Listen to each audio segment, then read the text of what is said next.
Good morning. Happy Thursday. Welcome to First Take. I'm Jess Sims. We've got David Dennis Jr. We got, stop it, y'all. We got Vincent Goodwill. We got Wendy. This is my first day, so y'all better make it easy for me. Do you understand? All you have to do, very simple rules. Vinny's always wrong. I'm always right. That's it. That's all you got to know. That's all you got to know. You got it. I'm already done with this. All right, we're going to jump right into it. All eyes are still on LeBron James and his looming decision on where he will play next year for his 24th season. While his agent Rich Paul mentioned last week that almost all teams have inquired about him, Bob Myers, who is serving as the president of sports for Harris Blitzer and Sports Entertainment, who manages the 76ers, made his pitch for why the Sixers are the best destination for the four-time champ. Take a listen. If he was here, I'd say I honestly believe this is your best chance to win. You have to decide all the other things that are equally important. What I would just say is if it's about winning, and that, let's talk about this team, because you can win here in Philadelphia. So I've already learned I got to go to Wendy first. So Wendy, reacting to what Bob said, does Philly give LeBron the best chance to win his fifth ring? Yeah, it's not clear. And that's one of the things that's the whole thing with this free agency. It's not clear exactly what LeBron wants to get paid. Something less than his value. Was it an exception? Is it the minimum? It's not clear what's driving him. It's been said to everybody that it's basketball happiness. What does that mean? It might mean something different today than it does a month from now or a year from now. Does Philly give him the best opportunity? Does Cleveland give him the best opportunity? Does Golden State give him the best opportunity? Or does Golden State have to make a trade for another star? Does that give him the best opportunity? These are all reasonable questions. And Bob Myers is stating his case. He's saying, look, with this backcourt, Maxey and Edgecombe, you're not going to have to be on the ball as much. With Jaylen Brown, you're not going to have to work as hard defensively. The other team's best perimeter scorer we're going to have covered. With Joel Embiid, you can take some possessions off. You're not going to have to score as much. In other words, we're going to offer you a minimum contract and not expect you to play like a max player. Some of these other teams might feel that way. And it's a reasonable argument. But Cleveland can say the same thing. Cleveland can say, we've got 4 guys in our starting lineup who've been all-stars.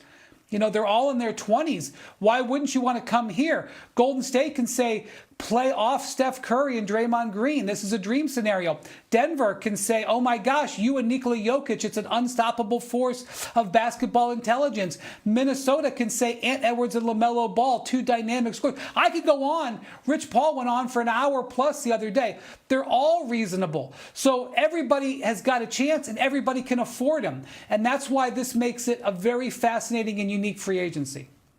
Vinny, what are your thoughts on that? I know you were ready to jump in. The question is, do the 76ers give LeBron the best chance? I think wherever LeBron goes at this stage of his career, who's going to be on a minimum contract, whose value on a given night can be of a max player, he's going to give you on some nights the ability to look like a championship team. I don't think that's the Philadelphia 76ers. They look like a great idea. They look like a great concoction on NBA 2K, even without LeBron James there. Because I got a lot of questions about their roster.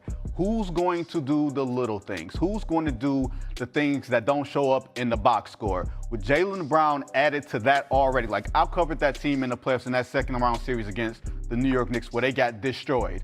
And Tyrese Maxey looked out of sorts because Joel Embiid was out there. And Joel Embiid over the past 2 years has not played the equivalent of a full season in those 2 seasons. So if he's going to play 40 games because of what his body has done to him, how much can you develop any continuity? Who's going to be the person to do all the ugly stuff, all the defense, all the dirty work when you got 4 guys who demand the ball, rightfully can say, I need the rock.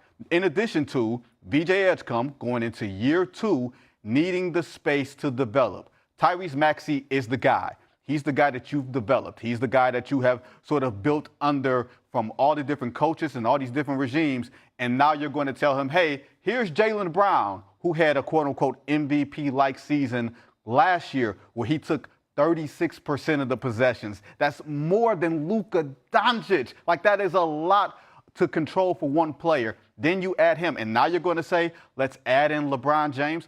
I feel like that would be expecting a little too much, and they sound like a great idea, but what we saw from the playoffs is that you need your Josh Harts, you need your Mitchell Robinsons, you need your Landry Shamits, you need the guys who are going to come in and not demand the ball, but do things that accentuates winning. I don't see that Philadelphia 76ers roster filled with guys who are going to have the opportunity to do that. So right now, as currently constructed, if I would say, hey, Anthony Davis is going to Golden State, maybe that'll change things, because Wendy's absolutely right. Some of these other auxiliary moves are going to determine some of this. But right now, with the rosters that are currently constructed, it's Philadelphia that gives LeBron James the best shot. And some of the things that you're talking about, like what they have is malleability. And all of those players have been malleable in the past.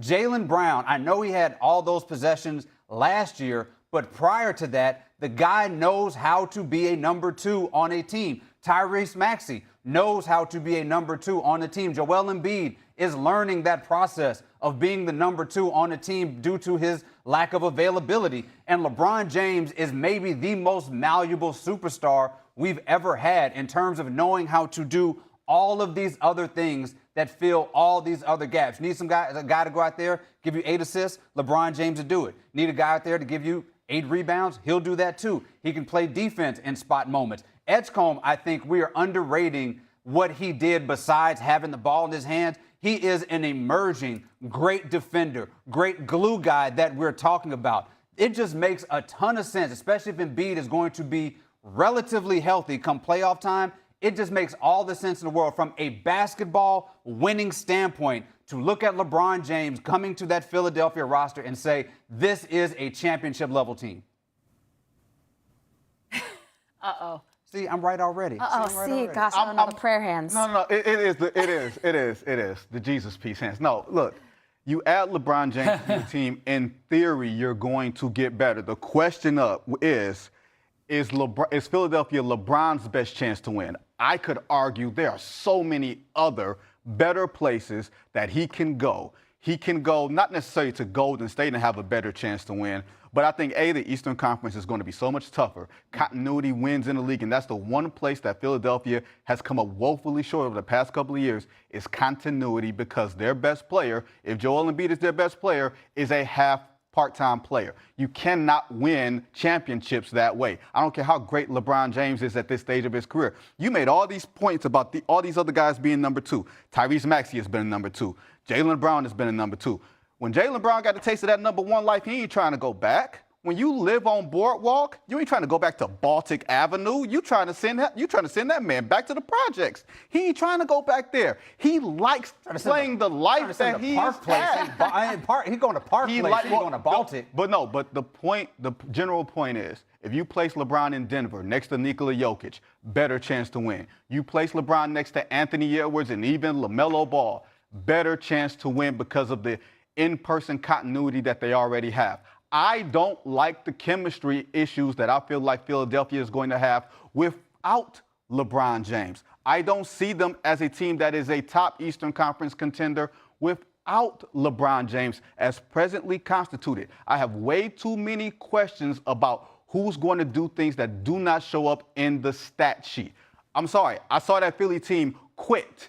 They quit at the crib in the second round of the playoffs against the New York Knicks, had their arena taken over. And you can sub out Paul George for Jaylen Brown, but I don't think Paul George was the problem there. They have problems that go well beyond that LeBron James will neither remedy or fix, nor will he fix on the minimum contract. And you asking him to do max contract work. Where they do that at? I mean, Wendy, what are your thoughts on the malleability of these superstars that we're talking about? Well, I mean, Jaylen Brown and LeBron James are 2 of the most malleable players. I mean, Jaylen Brown can play a bunch of different roles. LeBron can. I'm not worried about that. I think if you're countering Philly as a championship contender, if you're saying the reason why they can't, you go to the reason why they haven't been able to for the last decade, and that's Joel Embiid's health.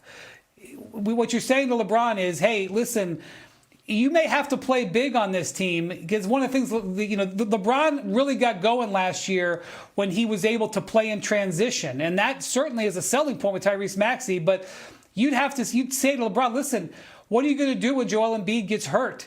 When Joel Embiid gets hurt, then you're expected to play big because that's what happens on your teams when your centers are down. He had to play big last year when the Lakers dealt with issues with their center position. So that's the thing. Their ceiling is predicated on Joel Embiid's health, as it has been for years. Jaylen Brown doesn't change that. That doesn't change with LeBron James, and that's a variable. It doesn't mean the Sixers can't be very successful either way, but the Joel Embiid variable is the case against Philly. Nobody wants to talk about it. You know, LeBron saw Joel Embiid's value in the Olympics when he was on the Olympic team. He also saw Embiid miss games, and that was a 2-week tournament, and Joel Embiid had to miss games. So, look, that's just a part of the package with Philly that has to be considered. Wendy, I'm all great points. I'm going to come back to that in a second. Vinny, you fixed your mouth to say Minnesota, LaMelo Ball. You're talking about Philadelphia with Jaylen Brown and Tyrese Maxey and LeBron James going to Baltic Avenue, and you're talking about LaMelo Ball, unproven, injury risk, LaMelo Ball as a better fit in the Western Conference with LeBron James a better chance to win a championship than the Philadelphia 76ers with 3 25-point-per-game players.